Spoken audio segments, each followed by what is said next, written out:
Queer Lodgings, the queer-led podcast about everything Tolkien. I'm Grace, and I'm here with my usual co-hosts, Alicia Hello, hello.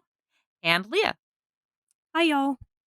Friends, take a swig from your canteen or traveling water skin because we've now been on this journey for approximately a year, which means that sometimes next month we may all return home from an adventure with dragons to find our silver spoons and furnishings auctioned off to the highest bidder. I suspect the Sackville Bagginses. Because we're celebrating our 1 year anniversary of the podcast, we wanted to mark the occasion with a few different ways of celebrating. We'll have Tim pop in to interview all three hosts about our reflections from the past year. We'll talk a little bit about what you can expect from us in the coming year. And we'll also poke a bit of fun at some of the auto-transcripting program's most hilarious fails in regards to Tolkienian names. Before we get started with episode proper, I just want to thank Grace and Leah for coming on this crazy fucking journey with me. When I first walked up to Grace at MythCon in Albuquerque and kind of really obliquely floated the idea of this podcast, I had no idea that it would go the way that it has, but I love it so much. And I really want to give a special shout out to Tim because although he is not a regular co host, he does so much work for us. Yeah. He keeps the trolls at bay on social media. He makes sure that, we're not eating our microphones. He edits the podcast and makes us sound so intelligent. And honestly, part of the reason why it even popped into my head to potentially do this podcast was because I knew he had the skills to do it. And without knowing someone who could run a podcast already, I don't know if it ever would have popped into my head to actually do this. And thank you all for making this so lovely. Aw, thanks, Alicia. Yeah. Yeah, I'm so glad that we all kind of came together to do this, especially because, yeah, like we've talked about a little bit before on the podcast, but like how we were just kind of fed up with what was kind of out there and what was missing, and really just wanted to bring something new into Tolkien, the Tolkien, I don't know, media sphere, and talk about the things that we wanted to hear more about. And I guess it's that trite saying of, write the thing that you're looking for so much, or do the thing that you're looking for and aren't seeing in the world. And yeah, I'm kind of stunned that we've been doing this for a year, and it's been so much fun and so enlightening and rewarding in a lot of ways. So thank you guys for all the work that you do and for being awesome co-hosts. I think we all do really, really good together, and it's been so much fun.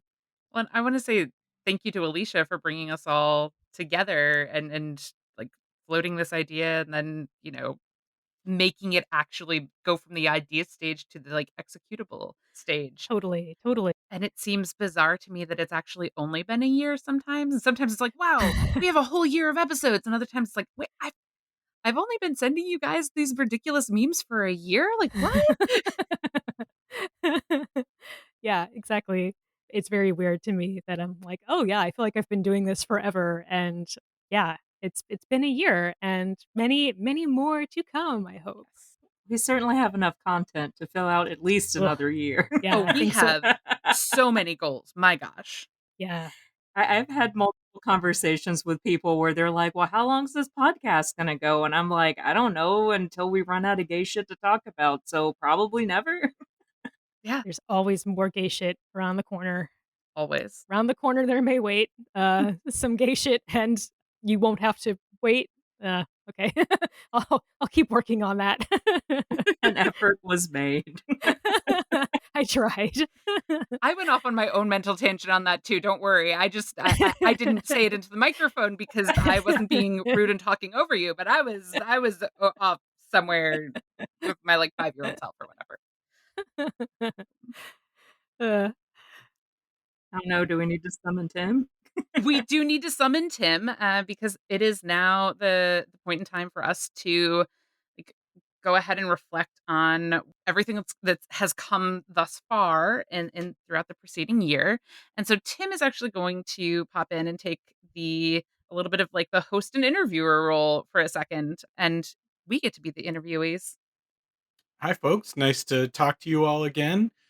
Wait, so you need me to do my angry nerd voice? Is that what I'm here for? No, okay. That is always your role. Yep. You got it. No, you actually get to be a real boy. Okay. Are you guys still making this gay Tolkien podcast?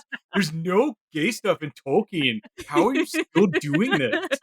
I mean, you can just pick up that guy's comments in our Facebook group and read them Yeah, verbatim. for real. Yeah, so like Grace said, I'm just going to sort of fire some questions off at our co hosts just about sort of the experience of making the podcast over the last year. A little bit of a retrospective. So, first off, what's the most surprising thing that you've learned while making the podcast so far? It's honestly the sheer amount of work to put together a research heavy episode, because I thought, oh, there's three of us. That's going to one third all of the work. And that's not at all what ends up happening, because we're each coming at these topics from our own perspective. So it multiplies the work. Yeah. No, I've said to people before, it's like writing a conference paper once a month. But it's a little bit more than that, honestly, because you're having to, do all your research and write your conference paper, but you're also collaborating and making sure that it all kind of fits together into at least kind of a cohesive whole, or Yeah. two. Yeah. Or 6, as it Yeah. might end up being. Episodes in many parts. Yeah. It's like all 3 of us, it's sort of like, what can you talk for 30 minutes straight about? No preparation needed. And it's like, oh yeah, Tolkien. And then you realize, oh, I actually have I have a lot more reading that I can do. And there's actually a lot of stuff that I haven't read before or I've never learned before. And there's always so much more to kind of dig into. Yeah, I would say that's the most surprising thing for me too. Not just like how in depth the preparation is, but also how much I constantly feel like, oh, well, I want to revisit this topic or another aspect of this topic because there's like this approach to it too that we should give its due to. And also the things that are like, oh, like this is such a great tidbit or whatever, but it's a tangent and it sort of has to get left on the proverbial cutting room floor and maybe it will become its own episode later on. But we all end up down our little like research warrens and burrowing through all these different aspects of any particular topic. And sometimes we keep building on all of that and sometimes we just keep building out more episode ideas. Yeah. I think the most surprising thing that I have learned so far is that no matter how many cis white men come onto our Facebook page to yell at us about how there's no queer people in Middle Earth or in Tolkien and how dare you, it's still funny every single time. It still brings me so much joy. It still brings me so much delight to see how mad they get. It's, yeah. Oh, mwah. How Chef's committed they kiss. are to being so wrong. My gosh. Yeah, it's like over a year now, and I'm like, still funny every single time. Still great. That is always a good reminder too of like, because we're all queer, women, non-binary, like and we always just need to remember the like just treat the world as though you have the confidence of a mediocre straight white man and you will go far. And it's honestly a good reminder of any time that I'm worried about, like, wow, have we supported this point enough? Have we documented enough research for this? Have we put that point together or whatever? And then I see these folks coming on to, social media and the internet and whatever, and they haven't bothered to put together a cohesive sentence, let alone any research for it. So it's a good reminder to me that we are enough. Yeah. We've done more than scan one David Day book and then Yeah. proclaimed ourselves experts. Yeah. Yes. We've done 30 pages of research and Yeah. That's a light episode. My God. Yeah. The Yeah. flip side of that is like imposter syndrome is real and it is when people are that shitty about it that I remember like, oh, actually I've done the work, I've done the research, I've done it for years. I can come back at you with receipts, but you're not Yeah. even bothering to enter this conversation on that level. So why would I Yeah. waste my time? Yeah, Yeah. it's kind of affirming in a lot of ways. It makes me feel more centered in myself, and I'm like, "Oh, yes. Is this what confidence feels like? Wow, this is amazing. I never really felt this way before." And also, like, don't give me too much credit. I still do that, like, someone is wrong on the internet, and I must help them realize it thing. So, Yes. like, I'm recovering from that, but I'm not recovered. Yeah, hence this podcast. Yeah.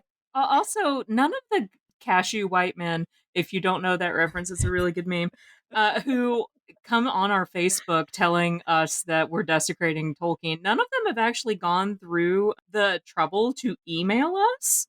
Yeah. So, I mean, they're mad, but they're not big mad yet.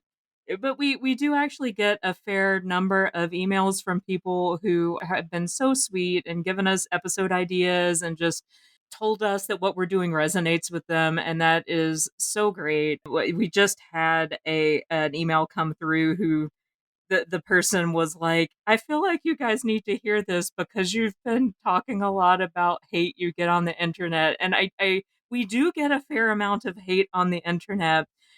Tim absorbs a lot of it, I'm assuming, because I don't log on to Twitter and check our Twitter notifications because I'm not that much of a masochist. I only see what happens on Facebook, and like hate comments on Facebook are relatively few and far between, like shockingly so, Yeah. given Now, these other days, yeah. spaces I'm in. Yeah. Yeah. It comes in fits and spurts. That's what she said. There'll be weeks where there'll be nothing, and then, for instance, when we did like the Tolkien Tuesday takeover, we got amplified a lot by a lot of people, which was great, and it was generally a really good experience. But it also put us in front of some assholes that decided to tell us that what we were doing was wrong. But for now, at least, Twitter still has a block function, so. Ugh, for now. For now. God. So I want to do a little bit of a follow up to that, thinking specifically of Tolkien the man and his writings. What's the most interesting or surprising thing that you have uncovered that you didn't know prior to doing the podcast?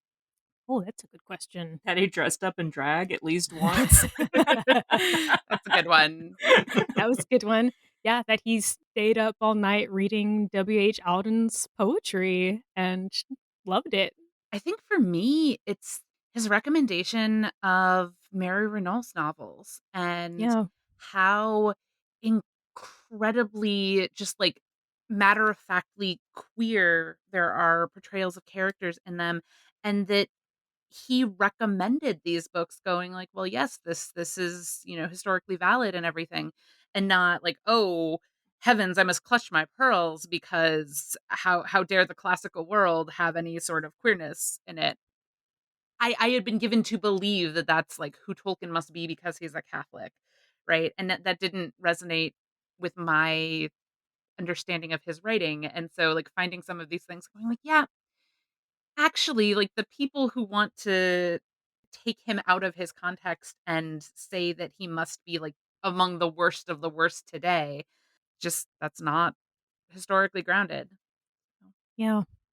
So that might have spoiled my next question for some of you, but for each of you, looking back at the episodes that you've done over the past year, is there one in particular that stands out as a favorite? I mean, I really want to say Tolkien would hate this podcast part one because I have a tendency to get a little trolly when I'm making papers for conferences.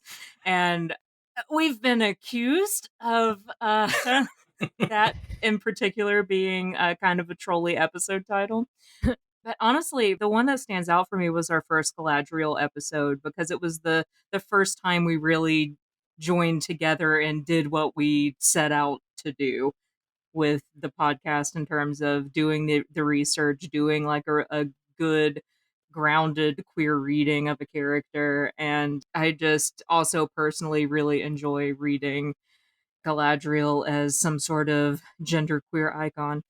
That's one I was thinking of too. I'm really proud of all the work that we did on that one, and it just set a really nice tone for what we wanted to kind of keep doing in the podcast and for episodes to come.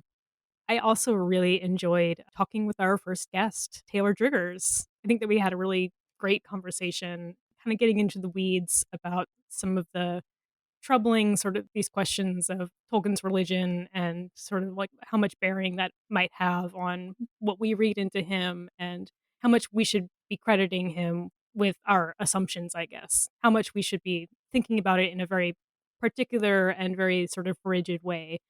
I think he's doing some really great work in sort of troubling the waters of fantasy and Tolkien in general. And through talking to him, I think we also started thinking more about some other scholars who we really want to speak to who are kind of doing similar challenging and divergent sort of work in making Tolkien scholarship in general a lot more queer and a lot more challenging to sort of cis heteronormativity and the Christian hegemony in Tolkien scholarship.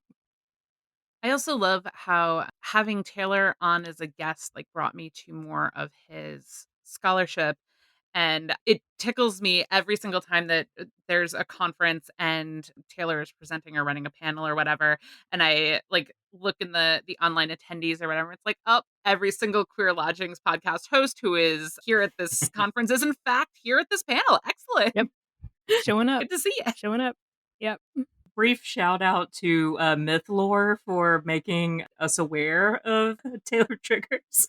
It was a review of his book in Mythlore that made us reach out to him. Yep. Yeah. Yeah. I tend to think of our episodes as like we have two types of episodes that we do a lot of that are the bulk of our content. And one is like our like really research heavy episodes where we're putting together all the research. And the other is where we're getting to interview other researchers and scholars and experts in their own fields and lived experience, right? So I am going to be stereotypically bisexual and not choose just one.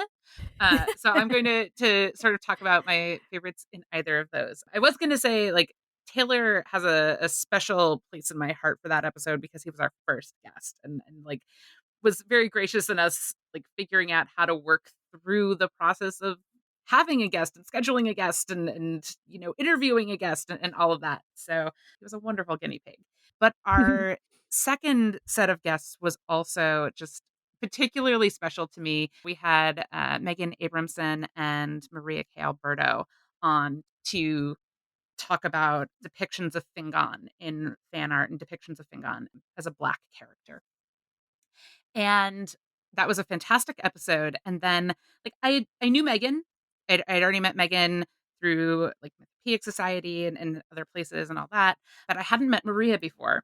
And then shortly after we recorded, and possibly even before we released that episode, I was at a conference and was in the hospitality suite. It was, you know, still like all kinds of COVID precautions, so everyone was masked. And so a masked person from across the room said, "Hey, are you Grace from the Queer Lodgings podcast?" And I was like, "Yes." And it turned out it was Maria, and we were at the same conference. And it was just this wonderful moment of like, oh my God, I got to meet you in real life, but also like getting recognized as like this podcast host role at that point was just really, really gratifying. And so seeing the ways that it all ties in and sort of the community that we're building through doing this is really, really special to me. But then in terms of the research episodes, the one that's my favorite is probably the second Tolkien Would Hate This podcast episode, where we talk about the historical and queer contexts for Tolkien's life and writing and all of that. And it's one of my favorites just because it is my proverbial soapbox, and queer history kind of always is in my wheelhouse and my area of interest. And so getting to do all of that research was really, really lovely and really, really special. And I also had a lot of health issues that started right around the time that we were going to record that episode. And so being able to make it through those in order to do that recording was also really meaningful to me. Yeah, your work on that particular episode was really good and obviously Yeah. really well received. We did a thread on Twitter about that for our takeover, and so many like academics I really respect came in and were like, "This is great scholarship." I know, Yeah. I loved it. Yeah. And it was all so Grace. gratifying. Yeah. Yeah. So I don't know. Did totally. we ever share the photo of like just the books that I had, like the physical copies of books, because that wasn't everything, because there were papers and everything too, but just like my research when I had come home from the hospital and I had everything spread out on my bed and just trying to like reach for all of the books at different times to cite my sources and everything. I had taken a picture of everything all spread out. I don't know if we ever shared that. If we didn't, we'll put it in the show notes. From our listener standpoint, the favorite episode is Queer Readings Galadriel Part 1. That episode has almost 500 listens. Okay, but Yay. caveat to that, that was the featured episode on the homepage of our website from the time before it even launched up until we recorded the second episode of Tolkien Would Hate This Podcast. So it is a little weighted because of It that. may be a Shh, little it's skewed. okay. It's okay. I Shush. think we have identified what our favorite episodes are from our research perspective, though. Yeah, like, don't knock it, Alicia. It's fine. Just hush, hush. So, going a little, I mean, we've already been talking a little personal, but has there been anything that you've learned about your own relationship to queerness through the process of making the podcast? Well, getting back to that episode about Galadriel and her genderqueer sort of icon status, like it was kind of the process of kind of chasing that hypothesis, I guess, and going through that sort of research that kind of put me on a journey to kind of my own gender explorations and genderqueerness sort of exploring, which is still very much like a baby sort of unfolding process, but being able to dig really deep into this particular character and taking that experience and sort of applying it to a lot of the rest of Tolkien and how a lot of my queer friends are doing their own queer readings of Tolkien. It really just made me really deepen into my own queer identity, I guess, and sort of see this journey that I'm undertaking as one that's really, like, playful and fun and also, like, kind of well supported by a community that is sort of finding themselves in literature. So, yeah, so for me, it's been a little piece of further journeying into myself and finding more things about myself that I'm really enjoying. This is the most openly queer I've been in my life because I've historically been pretty stealth. I mean, I'm married to Tim. We look like a normal cishet couple. I've never really like been in the closet, so to speak, but it's not something that I've really talked about because, like, if you can't tell that I'm a little bit gay, that's on you.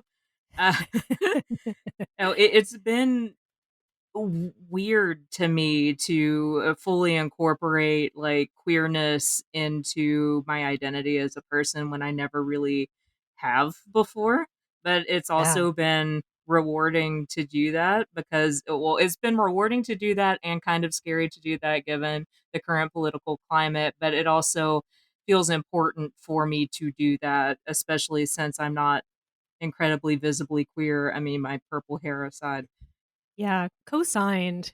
Being a lot more visibly queer, or at least associating myself, like, as a queer co-host, as a queer person leading a queer podcast, it's sort of like, oh, I actually am owning that a lot more than I used to or ever kind of thought that I wanted to, you know? And yeah, given the current atmosphere of the planet in general, it feels both very tender and scary. It feels really encouraging to me to kind of find that little space, that little niche, and owning that, you know? I think for me, I've done a lot of visible queer activism, and I'm on the steering committee for the bisexual identity group, like social group and activism group in my local community and everything. So I've been like marching in parades. I've been like putting myself out as, I don't always appear visibly queer. My hair is only dyed on like the underside, even like, and I've always had to be balancing like how queer I want to appear, how queer I do appear, and then like the professional roles that I'm in and everything, as well as my activism roles. So I've been doing that for years, but that's not always a linear process, right? And I think in particular, this was really important and meaningful to be doing as we're coming out of living through like the lockdown piece of a pandemic and like a lot of the in-person events that I used to do and host and run weren't meeting during pandemic. It wasn't safe to do that. There were years that we couldn't do even like the Pride Parade and like Pride Fest and all of that. We couldn't do those things. And so the ways in which to be visibly queer felt pretty reduced to me when we were in like lockdown and needing to kind of keep everything like physically separated from everybody. So doing this at the same point in time that my activism organization is ramping back up to in-person events and like getting to visibly live queer identity a little bit more again and doing that also like in this context online led to a lot of I think really good reflection about my bisexual identity, queer identity, how I'm actualizing each of those, what those each mean in the different contexts. So it stands out to me not so much as like a new realization or development or but just that like how fluid identity is and how like how predicated on all of our other contexts the way that we get to express that is. And so that's been really key for me. I think also it's been a really cool experience because the last time that I was like this obnoxiously into Tolkien, where like you couldn't get through a conversation with me at dinner without me bringing it up, I was a teenager, like, I was discovering Tolkien for the first time, I was doing that reading, I was, watching the movies and everything, and I could connect, like, all these different aspects of life and culture and everything to aspects of Tolkien's writing or work or adaptations of that or whatever, and I'm absolutely doing that again just with my 35-year-old's vocabulary instead of my 13-year-old vocabulary, which is much more pretentious. No, actually, it might not be more pretentious than when I was 13. Let me take that back. I was gonna say, I think I'm a lot less pretentious than I I was at think I 15. am too. I was a pretty pretentious 13-year-old. Yeah. But getting to delve back into that where, like, when I was a teenager was a really important for everybody. That's a really important time in lifetime development. And so getting to revisit some of those things that were like so precious to me then and having them still be connected to the queer identity that I'm vocal and upfront about now, where I was just figuring that out when I was a teenager, has been really, really powerful. And I think the staying power that that has is really important to me. Oh, yeah, that's lovely. And finally, what can y'all share with our listeners about what is coming up in the future for Queer Lodgings? Bang, bang.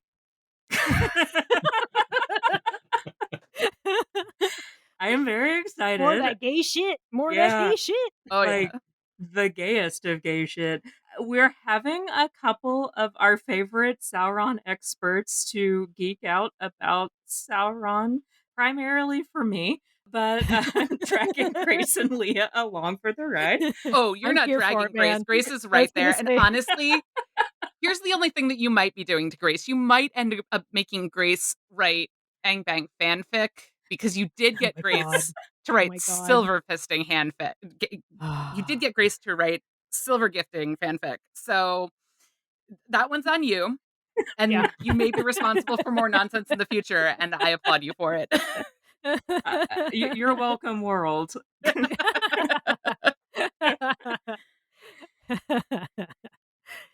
Yeah, we're going to be talking to a fair number of our friends who are doing really interesting things and presenting on what they're doing at various conferences, and hopefully are still eager to talk about them after they presented them to us so that we can geek out some more. I'm really looking forward to our next interview coming up, basically with the three editors of a forthcoming book about queer approaches to Middle Earth, which I think will be really, really exciting for our listeners and for us. I love that a lot of our friends are really incredible scholars, and I love that they are also reaching out to their friends who are incredible scholars and whom, like, for me, like, I've been reading these guys for a long time, and I'm kind of like, "Oh my god, I can't believe I'm actually talking to you, and you're listening to me, and you think our podcast is cool. Oh my god, it's so cool." So yeah, that's something I'm really looking forward to is talking to our friends, both old and new, about Tolkien. We get really excited every time another interview with another scholar is like getting lined up and everything.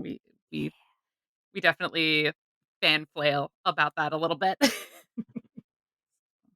Just like all of these people whose work we really respect think it's worth their time to come chat with For us. real, for real. I'm like, "I can't believe you're actually talking to me. This is crazy." I also just love that I then get to, like, have this conversation with these scholars about their work and everything, and it's like, "Yes, please tell me all about these amazing things." I would thank you for this, like, small venue conversation where I get to just listen, chin hands, and, like, be all excited about everything that you're saying because Yeah, it's so cool, and you're making such amazing connections, and yeah, very just heart excited. eyes the whole time. Yeah. We're gonna be continuing some of our various series, so there will be more queer readings Yes. of various characters, some for, like, characters we haven't covered yet, some for that we're gonna be delving into, other aspects of queerness for characters that we've already encountered in that series. Like, we're not done with Galadriel. We're gonna talk about Aowen, absolutely. I don't know when, no promises on that yet because we all like her so much and it needs to be, like, perfect.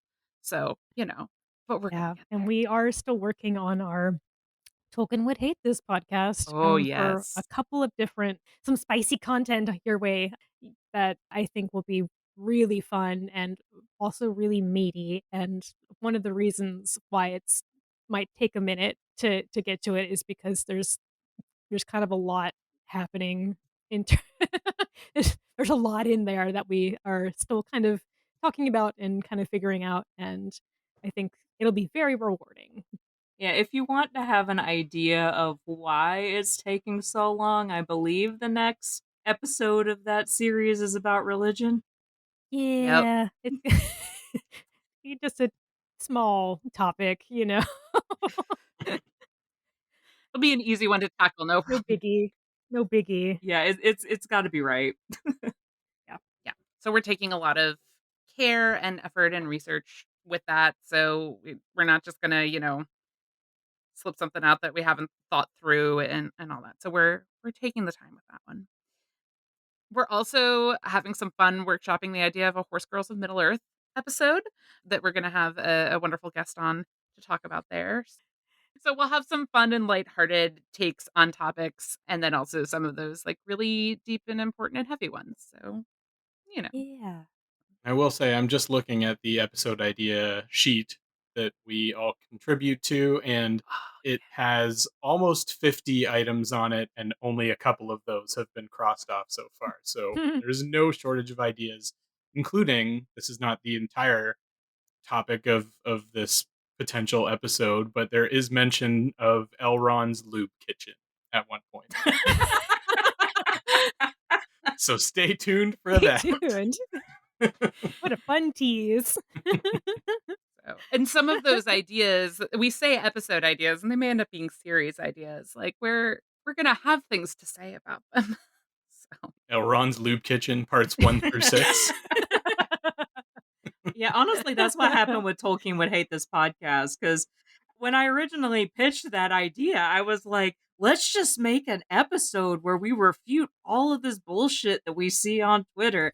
And then we don't often get like a pre call before we actually do the recording, but this time we did. And we sat down and we were like, because the document was almost 40 pages long just of citations. And we were like, oh shit, no, this Yep. is more than one episode. it might be You know. unethical to make an episode that long and ask people to listen to it. Yeah. Unless you're, Dan Carlin doing hardcore history and talking for Oh, 6 hours. yeah. With, like, the 9-hour episodes? Yeah. Yeah. Jeez. Or not. I was gonna say it. Tim Yeah. Tim would Tim would Editing Tim throw himself off a disagrees. cliff. Yeah. This- yeah. Editing Tim would throw himself off a cliff, I think, But if we were I had very to do nice that. to editing him that time because we realized it was going to be more than one episode worth of content. So then we decided to pre-break it up. Unlike the Galadriel episode where we or the Rings of Power episode where we just like continued to fucking talk. Yeah. Mhm. Yeah. So, you know. That is all the questions that I had. But yeah, thank you for reminiscing and thank you for bringing me along for the ride. I found this a very fulfilling experience so far and look forward to continued adventure. Thank you, Tim. We do have one more thing that's coming for the podcast that we're going to tease a little bit, and that is something that we've been working on and we've had as a value since the start, but we want to make sure that there are transcripts available of our episodes. And so that's a project that we started honestly with me trying to do the transcripting in between recording sessions. And there are a few reasons why that has not yet resulted in transcripts. One of which is that I mentioned I had some health issues and everything. And so I had to take a lot of pauses on that. And two, also, we get an auto transcript file that gets converted into a readable format from Zencaster, which is the program that we use to podcast. And that has a lot of wonderful things to it, but it also struggles just a teensy bit with any word ever made up by Tolkien. And we're going to treat you to a few of those particularly amazing auto transcripting fails. But because of that, it's a pretty involved process to try to do not just transcription, but transcription and correction of the correct spellings of things and citations and all of that. So actually, I am no longer trying to go alone on that, and we've actually turned that over to a friend of the pod, Mercury Natus, who you've heard us talk about their scholarship and everything a few times before, and they're also going to be coming on as a guest too. So an extra special friend of the pod. But because of that, and because of Mercury's work, we're going to start being able to turn those out on a much faster time scale than Grace was working at, which is a low bar because Grace was at like 1.5 episodes a year. So, Yeah, right now on our webpage, which is queerlodgings.com, our proto episode, episode point 5, episode 1, and episode 2 have functioning transcripts. Yay! More to So come. exciting. yes, Yes. very More to exciting. come. And as promised now, we are going to talk about some of the truly amazing, very confident suggestions that this auto transcripting program makes. Some of these are even more excellent when you can see them in print. So we'll try to have a way for you to be able to take a glance at those as well. But who wants to start? I do want to bring up Celeborn in particular because of something funny that happened to me while I was discussing the fact that the auto transcriptor cannot handle the word Celeborn. I was speech to texting because I was driving at the time that we were discussing this, and I was like, I wonder if Google can handle Celeborn, and it also could not. And then I was like, huh, can it do teleporno? Teleporno, fine. Celeborn, absolutely not. Yeah, no problems with teleporno. Yeah. Yeah. Maybe Jurt was onto something with that first take. Yeah, well, because we get Caliborn, Hmm. also Kellyborn. That is spelled with a K and an I. So you've got your like, I guess your Valley Girl Caliborn. He's just Oh my Ken. Playborn. gosh. Oh my gosh, Galadriel. He's just I Ken. long to speak to him. He's just Ken. I can no longer see him from afar. And then there's like 6 different K spellings of it. But I do also love Clayborn. One of them has 3 L's. Yes. Yes, 3 Inspired. L's. Yep. And like 7 different spellings of the Kelly part because it is convinced that Kelly is how that goes. We also had a few interesting ones for Celebrimbor, which in that particular episode that we were discussing them in, we were talking about Celebrimbor and Elrond in close juxtaposition to each other. So my note in this document just says, yes, transcript, the famous elves. Kelly Burn Moore and Elrod. The very next line, though, is even better. Callie Brimbo and Elron, as in L. Ron Hubbard. Which is going to be my drag king name. Nobody steal that. we did start assigning drag queen and king names to these derby names, Yeah. stripper names, and Ariel Silk's names in our group conversation. Because Kelly Bimbo was my Kelly favorite. Bimbo. Callie Yeah. Bimbo is great. And then 5 words later, we actually got Key Brimbo also. And I do think that the proximity with which it is coming up with all of these different spellings is part of its charm. Yeah, it's pretty inspired. I am really into the idea of Elrod being the first king of Numenor, and he had a sick muscle car, and all the ladies were just like, "Oh man, that guy's got the coolest Elrod." Oh my god. So much there. So much fun. There was a great moment in, I think, the Galadriel episode where we were talking about like Lorien versus Lothlorien and Gandalf and the name that he goes by at one point of Olorin. And boy, oh boy, did the auto-transcriptor struggle, but it gave it sort of the old college try and took a swing at employing the Meisner technique, just taking the same words and doing a different inflection on all of them, right? So we had Lauren, like the real Lorien, not Lorien, like when Gandalf was still a Lauren. A Lauren is how that is spelled. It then followed with Law Florian and Low Lorien. Low Lorien. Oh man, I like Florian. Florian's great. Like, Florian's good.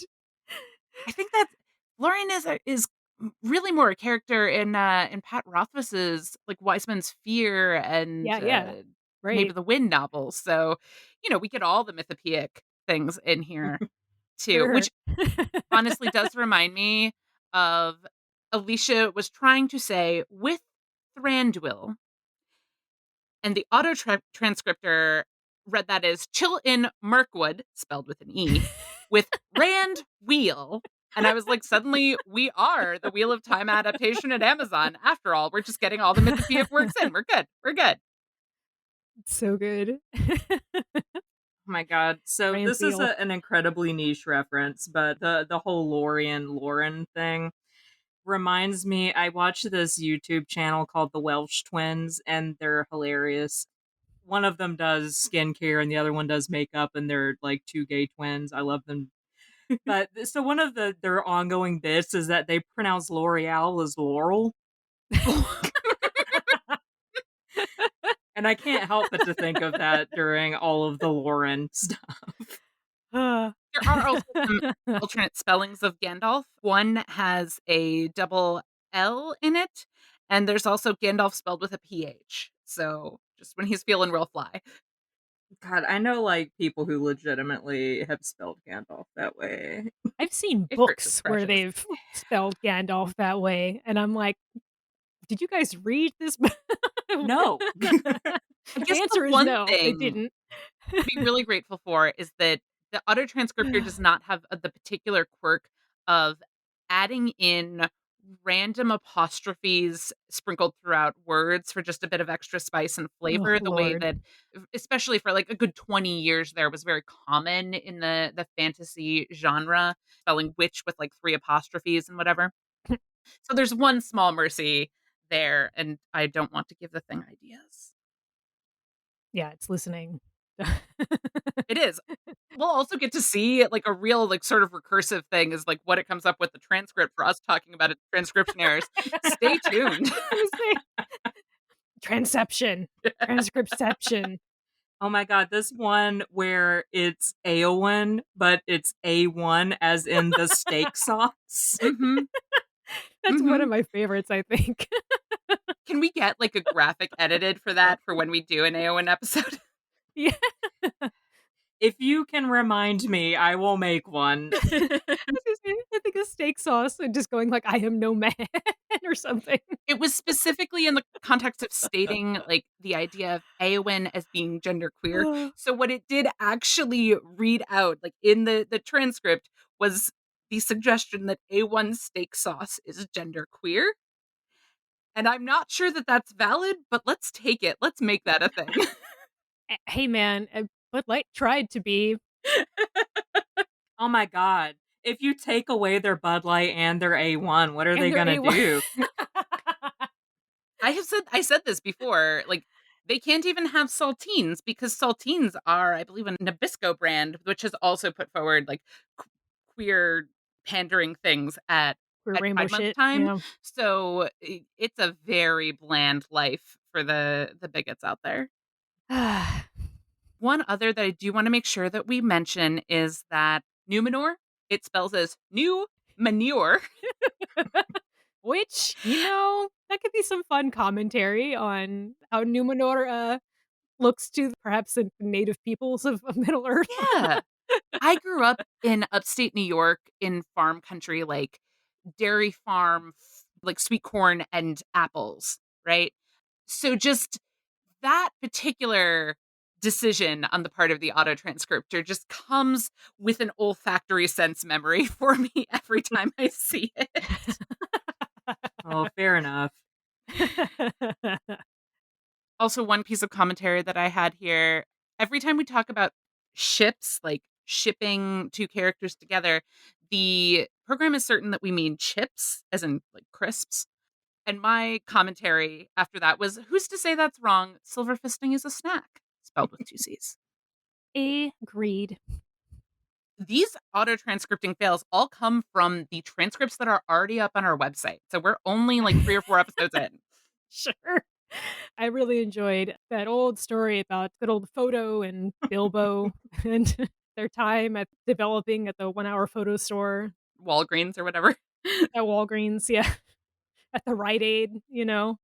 That's the stuff that sagas are made of. Oh, yeah. Yeah, and just it butchers Galadriel's name just so badly. There's 12 to 15 different spellings of Galadriel, and they all read like you're being choked while you're Strangled. gargling. It's disgusting. Galadriel. That is 3 G's, 2 R's, 2 L's, and the start of the word Galahad, I think. The Galadriel is in gonna say, particular. I say Calagarel is particularly inspired. Right, spelled with a C. Yeah. Yeah, Galadriel as well with a C. Yeah. Calagarel sounds like you're something you are like spitting up. Galateral, as in you moving to the side? Lateral Yeah. move there? Galadria, which sounds like a sci-fi planet. Yep. Yeah. Yep. Or Galatiel. Yeah. I'm like, that's a Star Trek Gladuel. villain. Yeah. There is one also where it turned it into 2 words, which was Gladwell. Or Oh, Gladduel? she's one of my favorite actresses. Gal Gladwell. She was in that Wonder Woman movie. Exactly. And then there's also Gladrio, which reads to me like a Spanish fencing master, and I think that's a fun one. Yeah. Yeah. Galadriel is in the bull ring, I think. Yeah, that's like Middle Earth is written by like Arturo Perez Reverte or something. Uh, Special honorable mention to Gimli. It only gets his name wrong in one way thus far, but it is always the same misspelling. He is not allowed to have an I at the end of his name. His name is spelled Gimley, and it always does that. He's the only character that it thinks it knows. At least that one's an easy find and replace. Unlike yes. 12 different spellings of Galadriel. Galadriel. Oh my. The Galadriel episode, going through the first draft of the transcript for that was so hard. And like, I also had made a mistake as I was doing it where there was something I was like, oh, I can do a find and replace on this because they're always getting this wrong. I'm going to do that. And I didn't think about the fact that it was something with like elf or elves. And I didn't think about the fact that words like themselves were also going to be affected by this. And it was Oh just like a no. transcripting at midnight dumb mistake Oh that I had to no. correct manually every time I found it again Ah. in like a 40-page transcript Oh at that Lord. point. Oh gosh. See, why isn't AI like on top of this? Like, why are they training them to like reproduce art and like write fucking books? Like, when this is the kind of shit that it needs to get on. Like, it And it could be can't better do at this right. They can't do this. Well, and It's like actually, I was at a brunch, as we bisexuals do, this weekend, and as we do. a friend of mine who's, fairly up on all of the AI stuff, after I had, of course, brought up the podcast in casual conversation, as you do, As and are bisexuals all do. obnoxious about. But he was talking about how there's some struggle with the AI training right now because AI is starting to pull things from the internet that it has already produced, and that different AI engines are then training on each other. And they're like, when you think of like AI art, like all of the issues of like hands are bad, and it is now training on hands are bad art to It's teach itself how to do wild. hands It's worse. Yeah, it's getting like Lovecraftian, like Yeah. non-Euclidean like language and geometry. I feel like it's like this is gonna turn into a horror show. Yeah, I saw a meme going around that there are AI produced foraging books for plants and mushrooms. I saw that PSA, too. do not trust Oh my that. gosh. It's People are going to terrible. Yeah, die. You will literally die. will die. Oh my god. Yeah, Like it's if you terrifying. want a foraging book, research the author and make sure they are an actual scientist in that field. My god. Yeah, fucking terrifying. Anyway, We live in a hellscape. I'm glad Zencaster's transcription bot is terribly bad at this and not, telling people to eat poisonous mushrooms. It's trying its hardest. It's Yeah. doing its best. And there are some places like this where, trying to do the auto transcripting or auto captions or whatever, like there's a good like accessibility argument for trying to make these things available and make sure that there are tools to make them easier. But we also need to be careful about what norms we have in community and all that of like, okay, it's great to have an auto transcript, but you also need someone to read through it and take the time to actually edit it, especially when the mistakes that it can make can be very impactful and very detrimental to anyone who is relying on that for understanding. And so it's not enough to just be like, "Oh, well, we'll go with it cuz it's something. It's better than not trying at all." It is, but there's still a lot of care that needs to be put into actual commitment to accessibility. Yeah. Which, stay tuned if we ever talk about Tolkien's hate of the machine, because I'm pretty sure a lot of this stuff that we're talking about right now is exactly what he was talking about when he was saying the machine is terrible. And You mean Tolkien wouldn't love just producing a bunch of shitty AI artwork of his characters? He'd in fact be very grumpy about that? yeah, he wouldn't want a 1,000-page sequel to his work. He already got Demetrious Polychron to do the sequel. I forgot. Fuck me. Unless Little he's an just AI. Is he an AI? Is Demetrious Polychron? No, he's just a he's a very bro, man. confident white He's not. man Yeah. is what I think he probably I'm assuming. You know what? So You know he's what I too haven't done? sweaty and I have wasted no time in my life looking up anything about Demetrius Polychron, the actual man. So I am making assumptions. I am not stating facts to be known because I'm not giving that much time. oh, I'll do it for you, Grace. One precious life. Oh, he looks exactly how you would yeah, expect him he to looks look. like you think he looks. Yeah. Okay. All humbleness and hubris aside, called it. No, a selfish Uh, side note for anyone who is doing that sort of thing where they're, defending Tolkien and, being all grumpy about like who gets to have readings of Tolkien and everything, and then turning around and illustrating those with AI art, and then, claiming that they know so much about Tolkien. It's probably time to go do a reread of Letters, dear friends, because Tolkien has some things to say about art styles, his preferences, and what he thinks is important and all of that. And at least to my recollection, nowhere in there does he indicate that, yeah, machines making up the art would be fine. That sounds great. Yeah. He would be less than chill about it, I think. I do wonder what he would think about the absolute cojones of Demetrious Polychron, though. Yeah, that was a hard one because obviously he would be quite upset about dude's mischaracterization of his beloved characters And adding himself as a co-author of Whew. Lord of the Rings. while misspelling Tolkien's name. So I think there would be a fair amount of disrespect there. But also, he just seems like someone who would be impressed by the sheer brass balls it takes to do something like that. I'm sure there would be a very long letter, probably in line with his feelings about, was it the Swedish translation Yes. of Yeah. Lord of the Rings? Yes. I think he would devote several pages of ink to that. Yeah. He'd go like Zimmerman script on Yeah. Demetrians.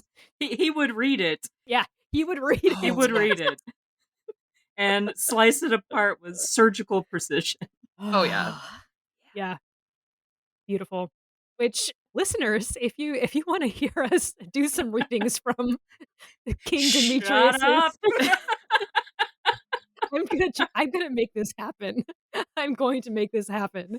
I read the first chapter of it, and I don't know if I physically can. It is so poorly written, and like Oh my God. I have read some shit fanfic.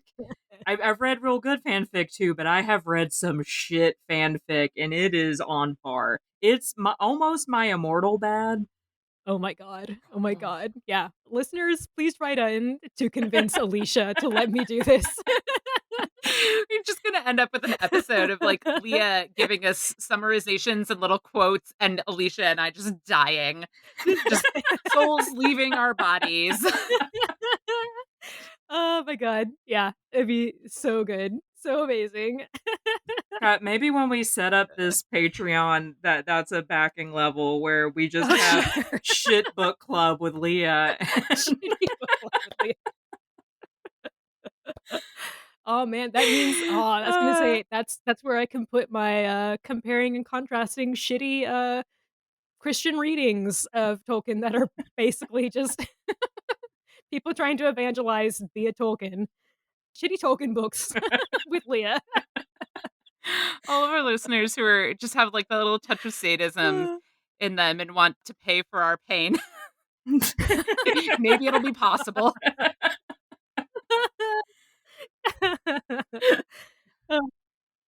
Anything else that we wanted to chat about before we wrap up? I think that was everything that we had on our little schedule here. But in the spirit of, other announcements for the future of the podcast and everything, give a quick listen to our little outro that it has a little update as well. I say that. I'm still not going to read the outro. I'm still going to ask Alicia to do it because she does it so much better. But do listen. Well, before I read the outro, I want to give an update. If you are in and around Atlanta on Labor Day weekend, I being Alicia, am going to be speaking at DragonCon for like a fair number of panels in the high fantasy track. I'm on the Wit and Awesome. Wisdom of Samwise Gamgee, the Oxford School of High Fantasy, and I'm also perplexingly on the Rings of Power Season 1 review and recap and the Hobbits, Harfoots, and More panels. Who did that to you? Who did you hurt? I have told everyone involved where I am in this. You're on someone's shit list, man. You can find out. So I'm on most of those panels with people I know. I'm actually pretty excited about the Rings of Power panel because I'm going to be on that with, I mean, some of my good friends from Torn, but also Ebony Warrior from Ebony Oh, right Warrior on. Studios is going to be on that Awesome. panel as well, which I am fascinated to hear his Yeah. take Yeah. because of the amount of shit that he has been going through on Twitter. And I Yeah. definitely made it abundantly clear that that panel has got to be moderated well. Yeah. Yeah. Yep. So I'm hoping that it will go okay. But yeah, you can see me there. And if you're not in and around the Atlanta area and are potentially curious about a virtual membership, they offer that too. I am also on a panel on their virtual track. And it's about feminism and Tolkien, and I talk about gay Eowyn a whole lot. Yay. Not gay Eowyn, but queer Eowyn, and trans readings of her. And it's basically a little preview for whenever we get around to doing that episode. Yeah. Yay. Yeah. Awesome. Thank you, everyone, for joining us today. You can find us on Apple Podcasts, Google Podcasts, Spotify, or you can stream episodes directly on Zencaster, which is zencaster.com/queer lodgings, a Tolkien podcast with hyphens in between all of those words. Please leave us a rating and like, share, and subscribe. You can find us on Facebook at Queer Lodgings, Twitter for right now at queer_lodgings, and we have now joined Blue Sky at the behest of our listeners over on the good old Twitters. You can also go to our website, queerlodgings.com, where we have resources for all of our episodes, transcripts for some of them, and other various things such as our bios. And if you have any feedback or episode ideas, please shoot us an email at queerlodgingspodcast@gmail.com. Obviously, we read them. Awesome. Yay. Thanks, guys. Bye. Bye.